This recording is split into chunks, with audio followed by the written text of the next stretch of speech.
do you feel about your employer potentially being able to share mental health information about you, whether genuine or perceived, to either your next of kin, a healthcare professional, or emergency services in a mental health emergency? I feel like this video needs to come with a trigger warning. So we are going to be discussing mental health, and there is going to be a mention of suicide.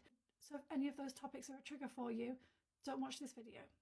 So this is what the ICO just published guidance on.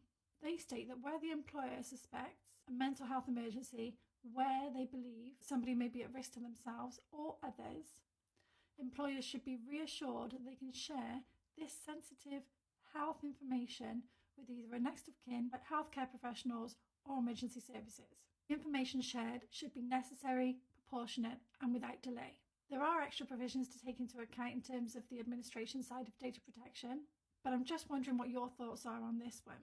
My personal thoughts on this. 1, is it better to be safe than sorry?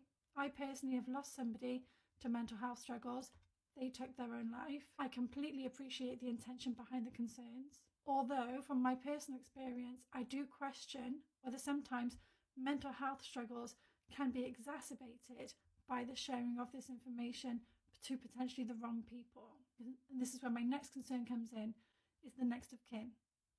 Sometimes people don't update their next of kin. I think I've got my ex-husband on a lot of documents. Now, I wouldn't mind him knowing personally if there were mental health concerns about me. We're amicable, we're on good terms. That's absolutely fine. If things were different, maybe your next of kin isn't your ex-husband, maybe there's somebody else, and maybe things have changed and you don't want them having that information. Is that potentially an issue? My next concern is how reliable is it? So this is going off an employer's perception of a mental health emergency. Is this information then going to be stored on somebody's medical file? There might not be an actual emergency. It might just be suspected. Sometimes it might even be malicious. Have we got provisions there to consider that? What do you think? Would you be happy with it? Do you think it's a good idea? What would your concerns be? Let me know in the comments.